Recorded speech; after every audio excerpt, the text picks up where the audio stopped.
Hello everybody, welcome back to number 8 in this little series of 9. So we're nearly finishing on the Sunday, which isn't a coincidence because the masterclass starts tomorrow, and this is the masterclass warm-up plus just photo appreciation of your photographs from the 5-day challenge. This is me here at SAB in Paris with you today, this afternoon for me, and I'll be doing another one of these in the evening. And the way it works is the first 20 minutes is me appreciating your photographs and a couple of mine. And the last 10 minutes is me telling you about the masterclass, which is starting on Monday. And the masterclass looks like this. Well, it doesn't. I mean, this is the poster I did because it's your last chance to make your smartphone photography sizzle in 2020. My unique masterclass starts on Monday, 21st September. Please join me. I'd love you to. We've got a wonderful group already, and there's a space for you if you'd like to join us. Go to infinitecreativitynow.com/masterphoto. So that's the publicity bit.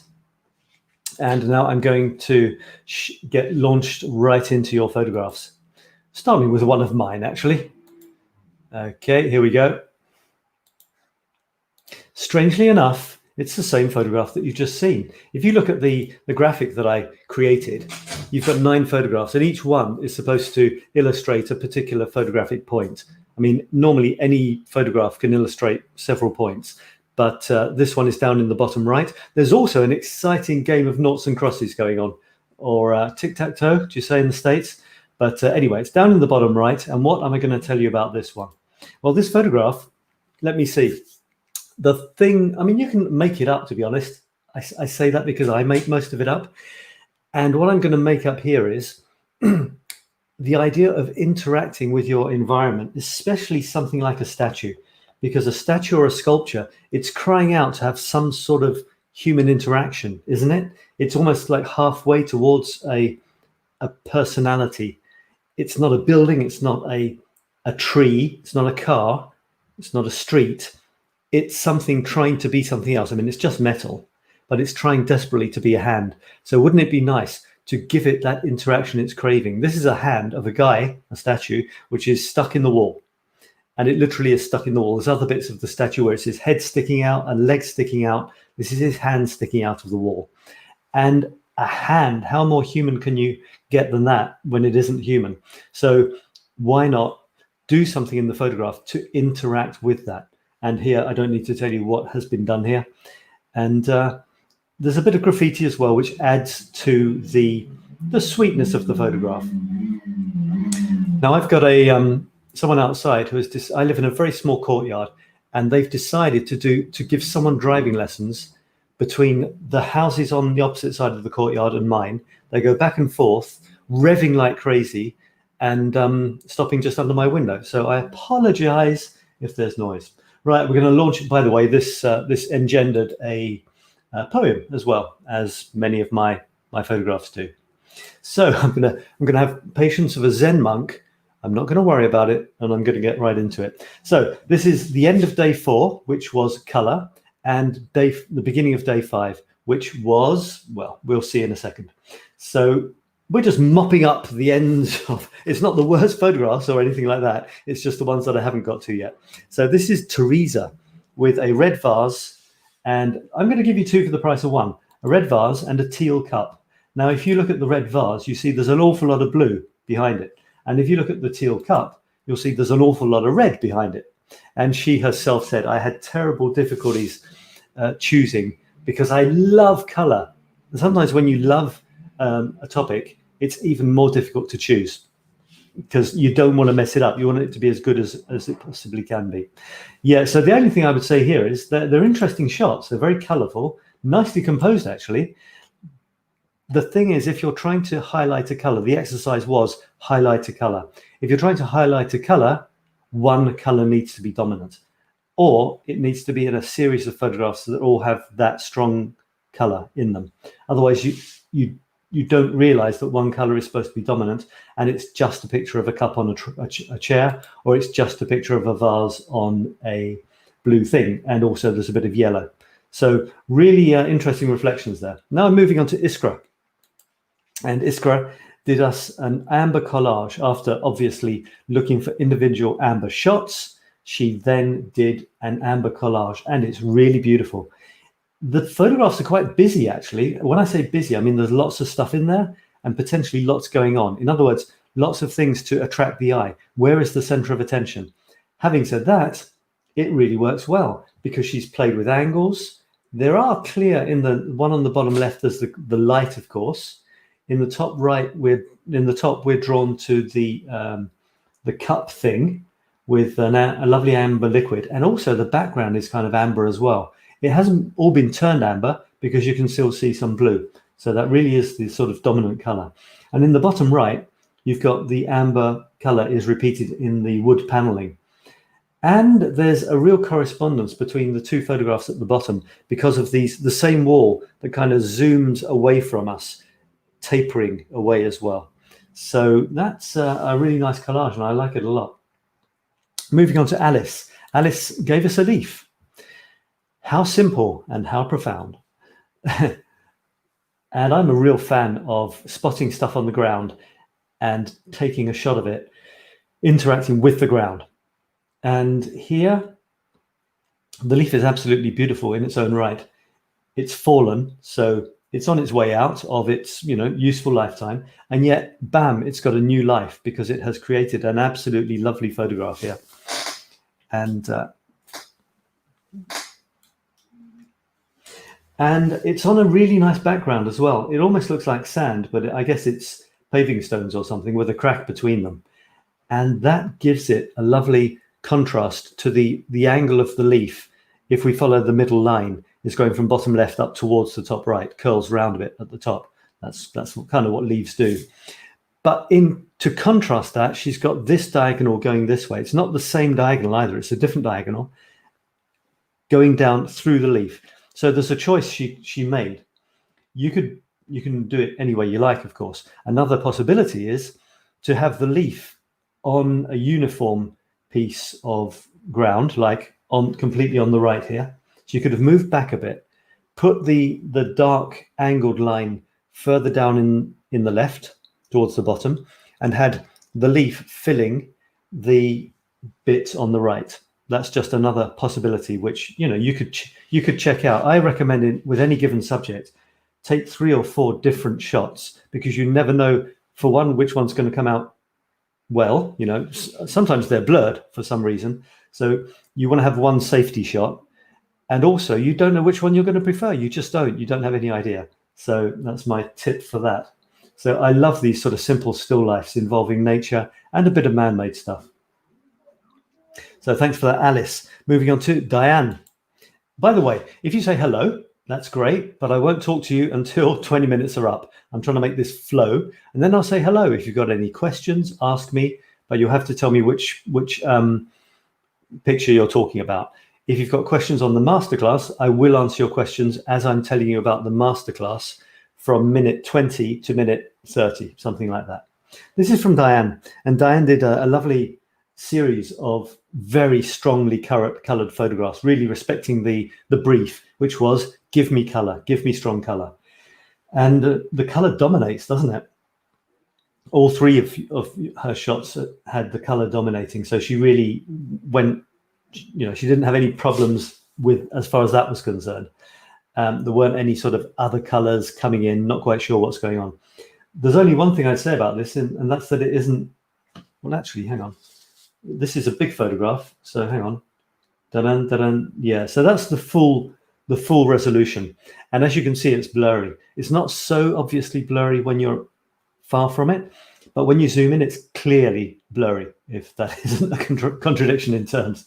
And this is something that we work on in the masterclass. Every point that I make, every tip I give you can be linked back to some aspect of the masterclass.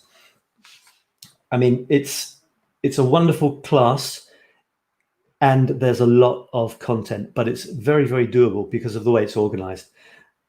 So something like this will be something we can cover. How do you get your photographs sharp? Especially when you're trying to zoom in or move in close. Sometimes you don't seem to be able to get it sharp. This is vital. sharpness in photographs is absolutely vital without going into any more detail. So you might have looked at this and said, oh, that's a really nice photograph. And so did I. But I also said, but it's not as sharp as it could be. So thanks for that, Diane. Diane is on the masterclass, so we'll definitely talk about that. It may be that she knows exactly how it is or not. This next one, these next two actually, two collages from Ronnie. And Ronnie gave us, I love these. Now check these out. There's one and there's the other. So there's some recycling going on here. You see, there's the stop sign and the red rooster sign have been recycled for this one. Which do you prefer? By the way, the one you prefer is the right one. In other words, it's not for me to decide which you think is best. And if you choose one as being best in your eyes, then it is best in your eyes. And the same goes for photographs. This is I know I repeat this if you watched me before, but I think some things are worth repeating. And the thing I repeat is, before any other comparisons or ideas of whether it's worth it, should I show it to people, before any of that, if you take a photograph and you like it, then it's good. And it can stop there if you like, or you can show it to people, but always remember that it's good for you. And that is all that matters. It's your photograph. So after that, you can do anything you like, including entering them in competitions if you want. But if another photograph wins, that doesn't mean anything. It just means that some of the judges or the judge preferred that one. It doesn't even mean that they don't like yours, but that's the problem with competitions. That's why I've kind of eliminated the word comparison and stuff like that from my vocabulary. Because when you're creating art, you're creating original stuff. What can you create original? What can you compare original stuff with? Well, nothing, because there's nothing like it. It's original. So that's my little philosophy on that, which is also to boost you. Now, coming back to this, boost your confidence. Coming back to this, I like this one in particular because it's kind of probably obvious. You can guess. It's 3 photographs with 3 big white words on bright red backgrounds with bits of blue around them. Isn't that cool? So I really like that. And this one adds a few different elements, and then it's up to you whether you prefer that one or the other. Now moving on to the next one, and it's Angela. I often feature Angela's photographs. I'm a big fan of her photography. She's an artistic type, so it's not surprising that a lot of her photographs illustrate sort of artistic-y ways of looking at things, and this is no exception. So she's an actress from Greece, and she said this was taken during some theatre practice or something like that, and she's actually got the camera taking the picture of the man in her shot. This is really cool because as soon as you've got repetition, and it's really interesting because you see the man in the shot behind some sort of screen doesn't look the same as the man in the camera. So that's very intriguing, isn't it? We might wonder, oh, I wonder how that happened. That's very interesting. So there's intrigue in the photograph, which is great. She's also turned it black and white by the looks of it, or a very, very soft sepia, which adds to it, doesn't it? It's really strange. You'd think taking a color away from a photograph would detract from it. But in many cases, it adds to it, because the more busy stuff you've got going on, such as interesting lighting, interesting color, interesting pose, interesting composition, all those interesting things can add up to too much interesting stuff, and the photo's just a mess. So often by subtracting, less is more. So you subtract color, you can focus on the play between dark and light. Isn't that cool? And that's what's happened here. I mean, if he was wearing a bright red t-shirt, the window's yellow, it wouldn't be as powerful as a shot. Right, the next one is from Mariska, one of my favorite photographers. She did the masterclass in the spring, and she's got such an imagination, even considering she was stuck inside for much of lockdown, which meant much of the masterclass. And I think she's still stuck inside to a great extent. And this is what she produced for the what was the theme called? The color theme. So it's obviously bright red. it's very interesting. Now I look at it closely for several reasons. One reason is because it's got the 4 main colors that we think of as main colors.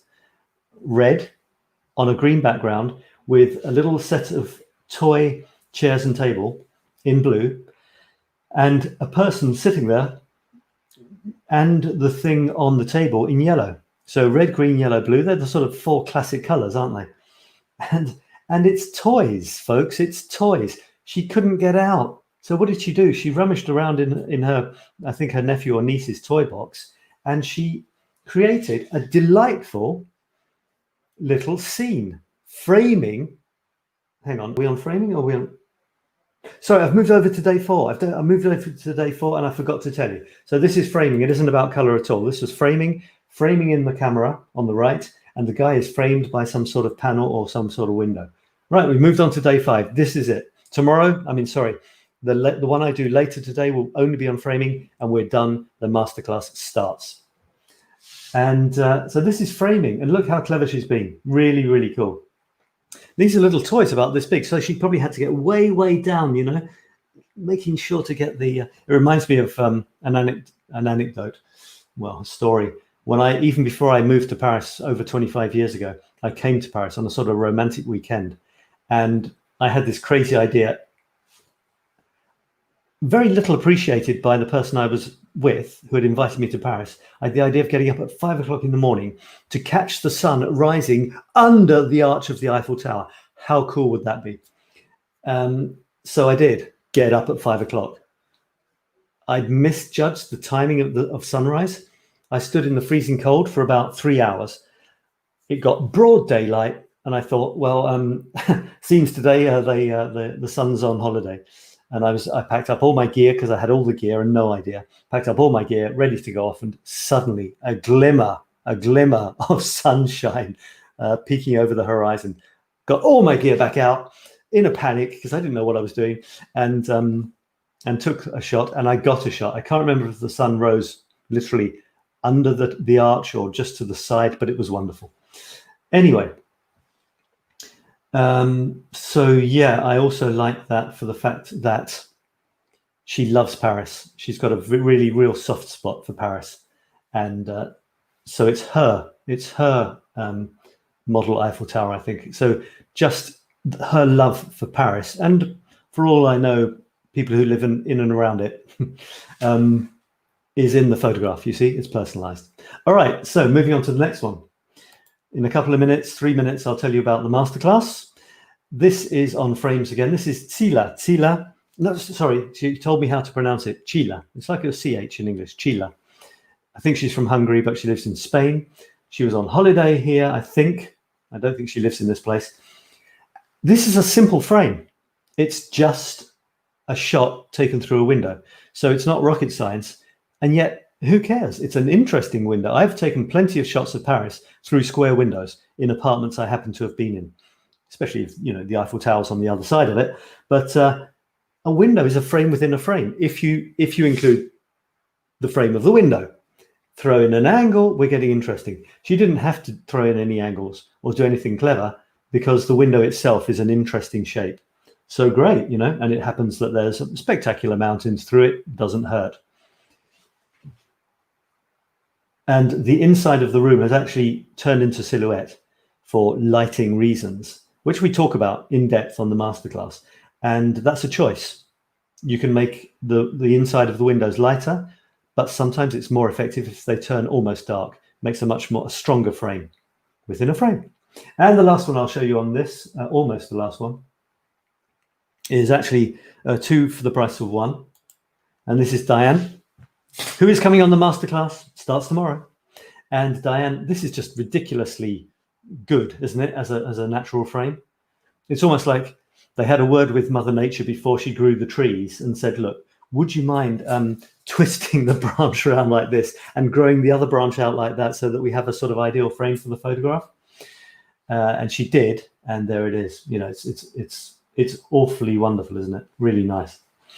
As a suggestion, I would suggest having the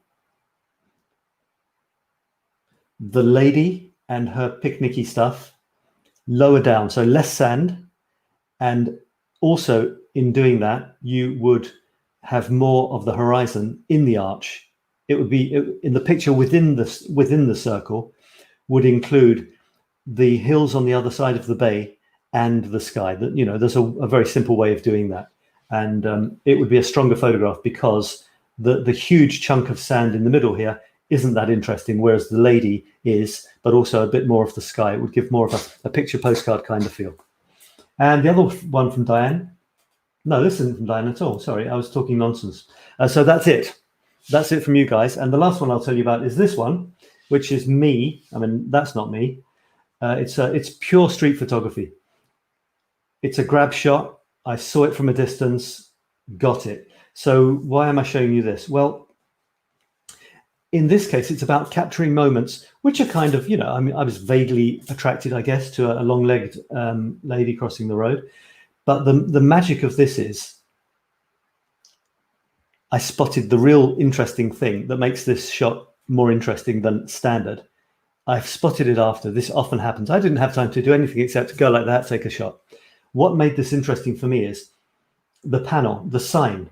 Not only does the sign have a little stick man in exactly the same position as the woman on a zebra crossing, but the words say passage surélevé, which means a crossing, a raised crossing. So it's slightly raised. In other words, cars have to slow down before they go over it. And the double meaning of that is this lady is crossing raised up on high heels. So that's a kind of a visual pun, which is definitely part of street photography and any sort of photography if you want to take it to a more artistic level. Right, enough of that. Let's move on to the masterclass. I'm going to share various screens with you, including examples of people's shots from the masterclass, the page which explains it, and one or two other things. And goes back to this, as I said, you've only got today to get the proper price. I mean, the wonderful price, because from this evening, when the promo period stops and we start the masterclass, you can join the masterclass in the first week. It's okay. It's obviously not ideal, but it's okay. But the price will be full price. So if you want it, it's now. Go for it. Last chance to make your smartphone photography sizzle in 2020, and it really will, folks. It really will. That's the promise. I'll show you the promise in a minute. It's in the form of a mission statement, which is quite fun, because the whole program is an experiencified program. If you don't know what that means, it's because it's a kind of invented term, but it means that everything is made for this program to be an experience. It's not just a normal course. So my unique masterclass starts tomorrow, basically, Monday, 21st September. I would like you to join me. I really would. We've already got a wonderful group. They're interacting already. Let me show you that. So here's our smartphone. Is that it? You see all these photographs here? This is the masterclass hasn't started and people are sharing photographs. That's how excited they are. This is the private group for the masterclass. Smartphone Photography Masterclass, September 2020. People are in there. They're chatting. They're saying who they are, where they're from, why they love photography, what they want to get out of the masterclass, and they're sharing a photograph. As you can see, I've included my little motto in the banner: create, share, and learn. That is what I'm about. It's a beautiful cycle. It's a virtuous cycle. And it doesn't stop at learn. The learn comes back to inform your new creations. So let me... Oh, I've got someone saying hello. And it's Yaruska. Hello, Yaruska. I said something nice about your Eiffel Tower photograph a minute ago, if you want to go back and revel in the glory. So actually, I'm going to put this in today and see if it annoys people or not. So it's an introduction to the masterclass, and it's based around a promise or a mission. And if I zoom down to this page, this is the page. Well, let me show you. This is this page. Okay, so you want to go here, which is the link at the bottom. It's the page you should go to if you want to book up. infinitecreativitynow.com, which is the home of all my masterclasses, and next year it will be home of my Paris retreats as well. Starting Paris retreats next year. Photography, writing, and personal development retreat for people who want it, who are at a turning point in their lives. And it'll be a treat which is based on the magic of Paris. Everything will be linked to Paris. So you'll go away with very, very strong memories and learning points based on things you experienced in Paris. Anyway, so the mission, if you choose to accept it, is, well, should you choose to accept it, which you will if you come on the masterclass, is to develop your photographer's eye. I'll say a bit about this in a second. It's stuff that practically nobody gets to as much as they could, and yet it's the thing that is the most important if you want to take stunning photographs. Master your photographer's eye, master your smartphone camera. Where's mine? I've lost it, but yeah, this little baby, and produce a superb collection of original photos under 9 inspiring themes in just 9 weeks, 9 very exciting weeks. And the consequences of that will be that you will impress your friends, you will be extremely proud of them, and you will have discovered something which will take you as far as you want to go in terms of expressing yourself creatively and maybe even seeing life differently. It's as on the surface as you like. You can take beautiful pictures and appreciate them, or you can go really deep and realize that every time you point a camera at something and take a shot, that's the culmination of your entire life up until that click or press, which is quite sobering. It's quite amazing, but it is. All right, so that's the offer. So let me take you through this intro. You accept the mission, and you might be wondering what sort of person this masterclass is for. In other words, you know, where you are in your life. You just need 2 or 3 main things. You need to love photography, or know that you love it but have never developed it. So, and you can be an experienced photographer, because my class is my life's experience of photography. And you can always, any photographer worth his or her salt should be ready to learn from other photographers. I know I am. So it doesn't really matter where you are in your photographic journey. If you're excited by what you see here, then it's for you. So you should love photography, or know that you will love it if you get into it. You want to make the most of your smartphone. This is a stunning camera. You know, okay, it's got a tiny little lens, but that doesn't matter these days, especially if you're displaying them on the internet primarily. The quality is actually way, way more than you need to display them fantastically on a computer screen. Every photograph of mine that you see, which are not the highest resolution, they're reduced way down for the computer. The photographs you see of mine, for example, they're all taken on the smartphone, all of them. The quality is too high. I have to reduce the quality down so they look good on the computer.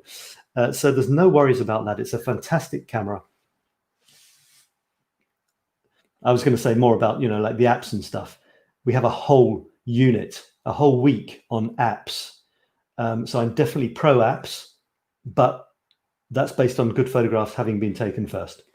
All right, so you want to express yourself creatively. This is maybe at the heart of it. It's definitely at the heart of my my creative journey in life. I've decided that creativity is something I wish to spread. I want to help other people to be as creative in their lives as they would love to be, because for me, it's become the center of my life, creating stuff and sharing it, and helping others to create stuff and share it. Because for me, it's a wonderful way to lead a life. I know there's other ways of looking at it, but that really does it for me. So that's really one of the corner, I don't know, a fancy word for meaning it's in the middle of my life. So I'm going to show you, you can create an amazing photo gallery. Just let me show you something first on this page. What I want to show you is that down towards the bottom, you've got some testimonials. Now, these are from people who have they did the masterclass in the spring, and they left very short, between 1 and 2 minutes, testimonials. Please check those out if you're thinking of doing the masterclass, because how better to know what it's like than from some of the people that did it. And I mean, obviously they're positive, but they're from their point of view. They say what they particularly liked, and you might find something in their words that are what you were looking for to know if it's right for you or not. So please check them out. They're wonderful people, of course, We become a family. We stay in touch afterwards. It's, you know, it's the photography first and anything else comes second. Photography and friendship. And yeah, you get your own gallery when you do the masterclass. So that's not it. I do this every time. I'll show you that later. It's the course program. You get it looks like this at the moment. I might change it, get rid of this crazy jigsaw guy. There's a gallery. You get gallery pages. Every week you have an assignment, an exciting assignment, which teaches you new aspects of photography. You're supported, your colleagues will support you, I support you, and you finish each week with a new set of photographs. And for each set of photographs on the new theme, you have a new gallery page. This is why you finish with a fantastic series of photographs. It's week by week. So, you know, you cannot fail this. You cannot fail. Even if you fall behind, you can't fail, because you don't have to finish at the certain time. Okay, so it's impossible to fail this program. Here's an example of Jen, and everything's done to make it fun and beautiful. Look, this is a photograph of hers that she took having worked on self-portraits with me. This isn't one of the, she took this outside of the course, and yet look how beautiful it is anyway. This was a color assignment that she did, and there you go, a wonderful set of color photographs. I mean, photographs on one particular color. A really fun assignment. This is 𝗏𝗏𝗏, another stunning self-portrait. And here are some nature photographs. Just have a look at these very quickly. I mean, look at this. It's absolutely amazing. Beautiful, beautiful, beautiful photographs. This one, just great. Oh my goodness, look at the sun streaming through that. Incredible. Highlighting the petals on the outside of the sunflowers. This is my it's not exactly my favorite, to be honest, but it's the one that's most profound for me, because the thistle is the national flower of the country I was born in, Scotland, the region I was born in of the UK. And it's a gorgeous thistle. She said she was surprised when she looked at it afterwards. She didn't know it was going to turn out like this. That's part of it. Take the photographs and then you might be surprised. Even if you don't want to take the photographs, take the photographs. Okay, and we're nearing the end of this. This is Chris, who is coming back to do it again, because once wasn't enough. And this is also to show you don't have to take 9 shots. Okay, that's the sort of major goal. You can set your personal goals as well, which are, you know, depending on how much time you have, your personal preference. You don't have to take 9. You can take less if you want. And it's orange, as you can see. She focused on orange for this one. So let me, no, I'm still not going to show you that. I'm going to show you a bit of the program. So a little peek at the program. So as you can see, chugging along the bottom there is the address you need to go to if you want to sign up. Right, so let me show you the units, the modules. There are 5 modules. The whole program is experientified, as I said earlier, and it's not a joke, although fun is definitely part of experientification. An experience product means you have a true life experience when you do the program. It's not like buying a book. It's not like watching static videos. You are interacting with me, with human beings, with websites, with your friends, all sorts of stuff. So that is to show you that there's a philosophy behind it. And there are 5 modules. 5 is a really good number. The first one is 1 week long. It's a kind of intro. The last one is 1 week long. It's a kind of outro. The 3 in the middle are the core ones. The one on module 1 and module 5 are 1 week long. Module 2 and module 4 are 2 weeks long. Module 3 in the middle is 3 weeks long. So you see, it's like a mountain.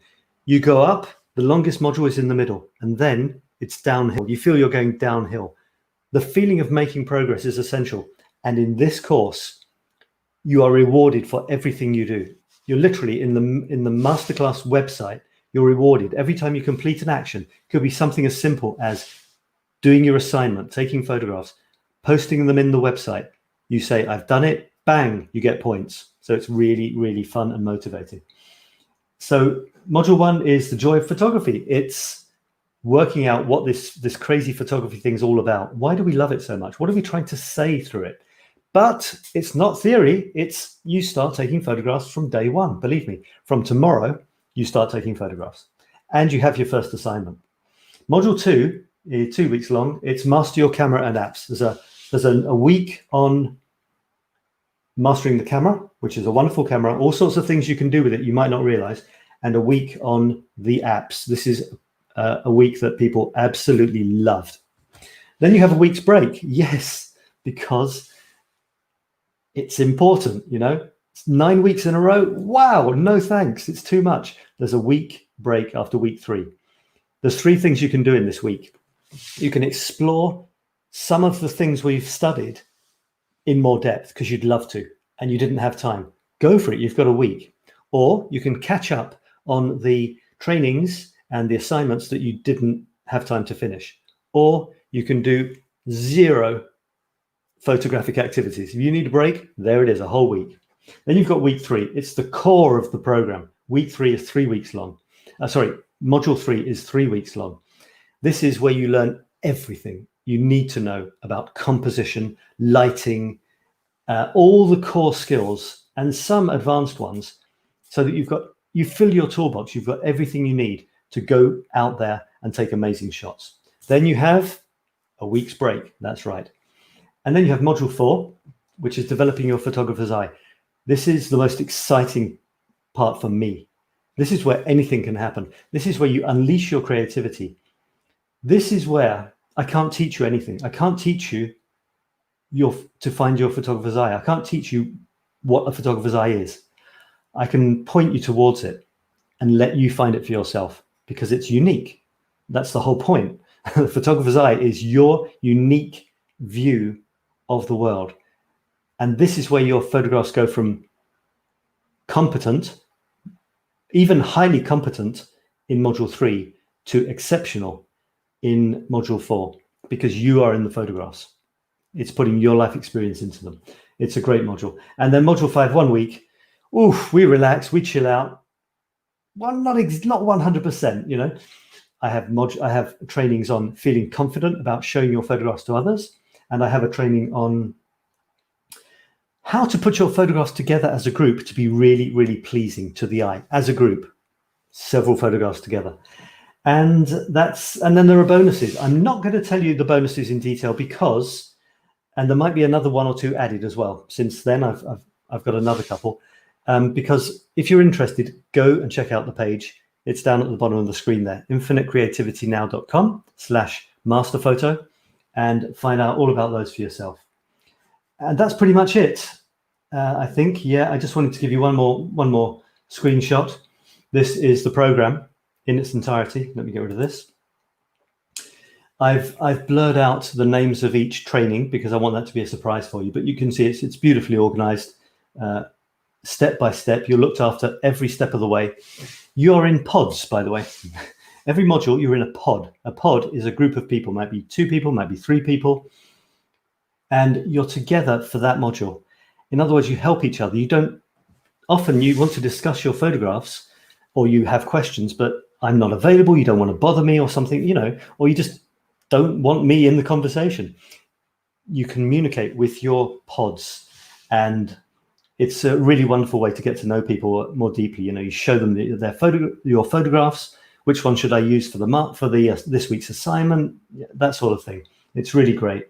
And by the way, there is on Saturday, every Saturday it is, I think. I'm trying to work out time zones at the moment. We get together for a live Zoom call for an hour where we discuss the week's trainings, the week's assignments, anything we want to talk about, get to know each other better. It's wonderful. It was one of the things people loved most on the last training. So there you go. That's it. I'm going to stop there. I'm doing one more of these later on today, probably in about 6 hours time. It'll be the last one in this series, 9 in a row. Can you believe that? 9 photo appreciation sessions.